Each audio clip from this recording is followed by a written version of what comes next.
At 10:47 a.m. local time, deep within the contested, turbulent waters of the strategically vital Black Sea, a single, unidentified, high-speed anomaly suddenly appeared on the primary radar screens of the USS Graveley. This Arleigh Burke-class guided missile destroyer, operating under the callsign Hammerhead, was conducting a routine patrol. It was a freedom of navigation operation, just 80 nautical miles from the occupied Crimean Peninsula. This area represents a digital line in the sand, a boundary that Moscow aggressively considers its own. Hello, Daddy.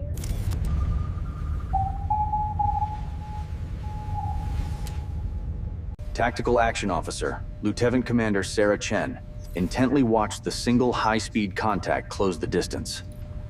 The unidentified contact was rapidly approaching the destroyer's position from the northeast, its vector clearly hostile. Its transponder remained completely silent, a clear indication of potentially hostile intentions against the American warship. The contact, first traveling at 500 knots, suddenly accelerated, shattering the calm air with power. It reached 1.4 times the speed of sound, a blistering Mach 1.4, closing in extremely fast. The bogey was now covering nearly a full mile of ocean airspace every 3 seconds. The threat was identified, a Russian Aerospace Forces Sukhoi Su-30SM, known by NATO as the Flanker H.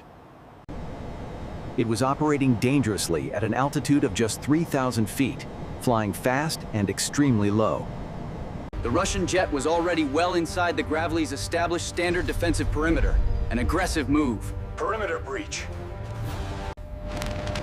The Russian pilot's voice, filtered through static and aggression, crackled over the emergency maritime frequency.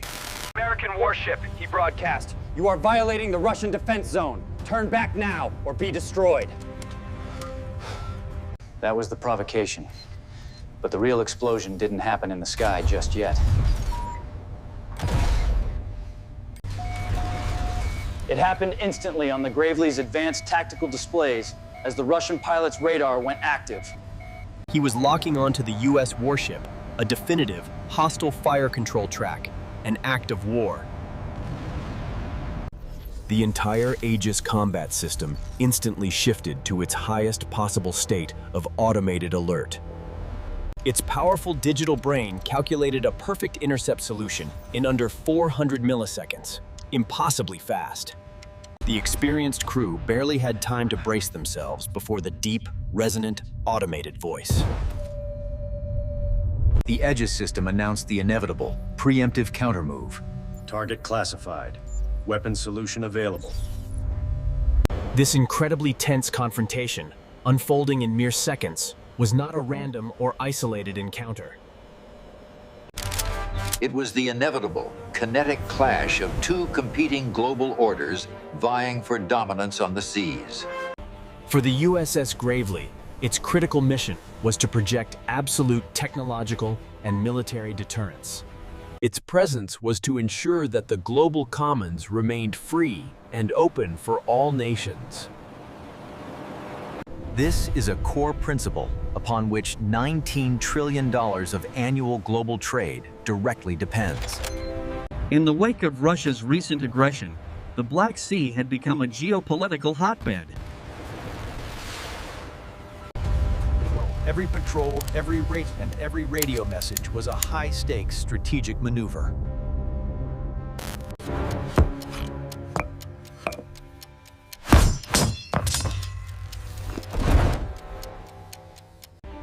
The stakes for this single encounter were nothing less than the credibility of the entire NATO alliance.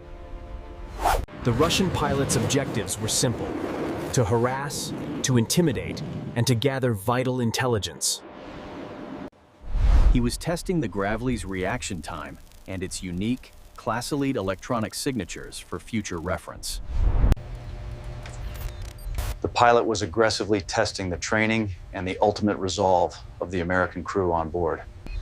They believed they could execute a high-risk, low-consequence maneuver, a dangerous test-the-fire approach. The The Russians were confident they could provoke the destroyer without triggering a lethal terminal response. Their playbook called for the Su-30SM to scream past the destroyer's bow in a show of force.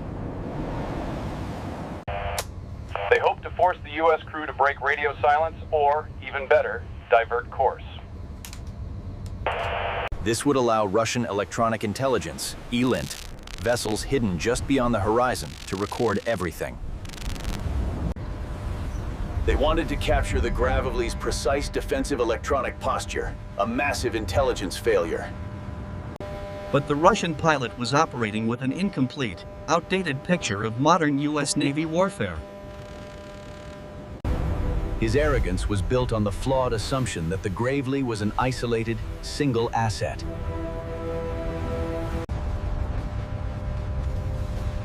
He did not know that his approach was not only being tracked by the Graveley's own AN/SPY-1D radar, but that his entire mission profile had already been predicted and analyzed.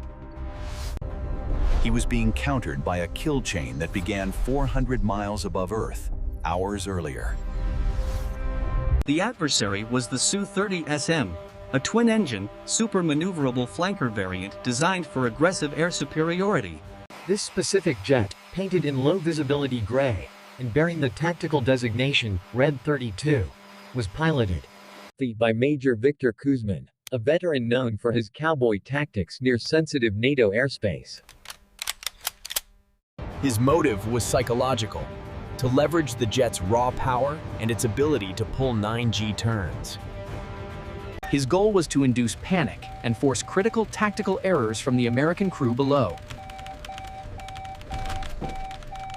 The threat was immediate, and it was exceptionally severe, leaving no room for any error. Red 32 was confirmed to be carrying a full combat loadout, 2 RR-77 active radar homing missiles. This is the Russian equivalent of the American AMRAAM, plus 2 R-27ET infrared homing missiles. All of these weapons were capable of striking the Graveley in under 90 seconds from his position. Kuzmin's strategy was to initiate a high-speed, low-altitude ingress, dropping to sea-skimming altitude. This was intended to defeat the Graveley's radar horizon, then pop up at the last second. He would then achieve a visual lock while firing off his PESA radar's massive energy burst. This was designed to temporarily overwhelm and blind the destroyer's sensors, creating a window to attack. He intended to be a phantom that became a monster at the very last possible moment. What Major Kuzmin didn't know was the catastrophic intelligence hole his own unit possessed. His mission briefing was missing a critical piece of the American puzzle, the power of CEC. That is the Cooperative Engagement Capability, a revolutionary network that links all sensors as one. He believed he was facing one ship. In reality, he was facing an invisible, seamless network. A network of warfighting capability that spanned the entire airspace and sea, all working together.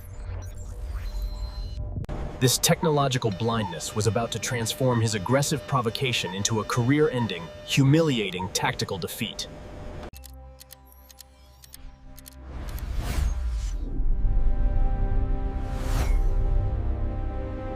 The initial detection was not a radar blip, but an infrared signature from a US SBIRS satellite. It detected the massive heat plume of the Su-30SM's engines during its pre-flight startup sequence. This data was refined with overhead synthetic aperture radar imagery from a KH-11 spy satellite. This imagery confirmed the flanker's full combat loadout, instantly fused, encrypted, and relayed via secure network. This data was sent through the jam-proof network directly into the Graveley's Combat Information Center. It arrived not as a warning, but as a fully developed, actionable fire control solution. It detailed the jet's expected flight path, maximum speed, and its likely weapon release envelope. The Graveley was then able to silently leverage the powerful eyes of its distant allies. An E-2D Hawkeye, flying 300 miles away over Romania, was using its massive AN-APY-9 radar. Through the high-speed Link 16 data network and the Cooperative Engagement Capability, or CEC. The Graveley's AEGIS system was seeing the Su-30 not just with its own radar. It was seeing the threat through the Hawkeye's clearer, much longer-range view, a shared vision. The Graveley didn't even need to risk emitting its own powerful radar signature, remaining electronically silent. The Aegis Baseline 9 system, the destroyer's core brain, instantly created 18 simultaneous intercept tracks. It was preparing to deploy its primary defensive weapon, the Standard Missile 2, or SM-2 Block 3A. A 1,500-pound beast with a 200-pound blast fragmentation warhead, it flies past Mach 3.5. Inside the vertical launch cells, the missile sequencer was armed, waiting only for the final command. It was a $500,000 kinetic answer to the Russians' $50 million threat, ready to launch. At 10:48:12 a.m., Red 32 crossed the 20 nautical mile line, a critical decision point. Lieutenant Commander Chen ordered a change of state. Set condition 1. Zulu, weapons free. Engage on my command. On the bridge, the ship accelerated to 28 knots, maneuvering hard for the fight. At 10:48 versus 20 a.m., Major Kuzman's powerful PESA radar went into continuous target illumination mode. This is the universally recognized signal for an imminent, unstoppable missile launch from the attacking aircraft. The blare of the Graveley's AN/SLQ-32 electronic warfare suite, the Slick 32, screamed its alert. At 10:48:21 a.m., before a single alarm finished sounding, the Aegis system had already calculated. It knew the precise point in space where the flanker's missile would need to be intercepted.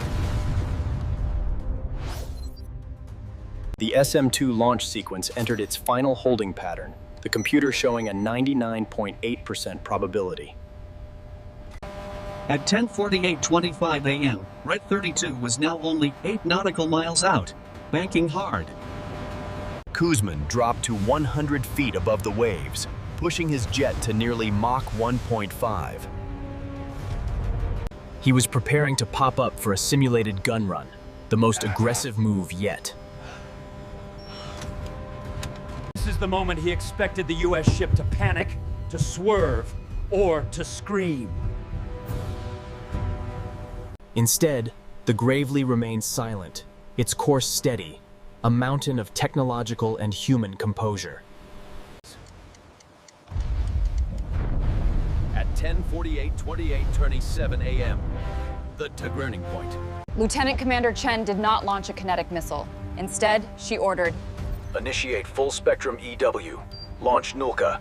The AN/SLQ-32 system unleashed a perfectly calibrated burst of high-powered, digitally coded electromagnetic energy. This was not simple jamming. It was sophisticated electronic spoofing, a devastating digital countermeasure. Inside Red 32's cockpit, the situation immediately plunged into absolute electronic and tactical chaos. Major Kuzman's advanced radar screen did not go blank. Instead, it began to lie to him. It suddenly painted the Graveley as a massive phantom target, 10 miles south of its true position. The system simultaneously displayed 12 false incoming Mach 3 missiles rapidly approaching from the north. Missile inbound. Missile inbound. All of these phantom threats were being generated by the Graveley's sophisticated digital deception warfare suite.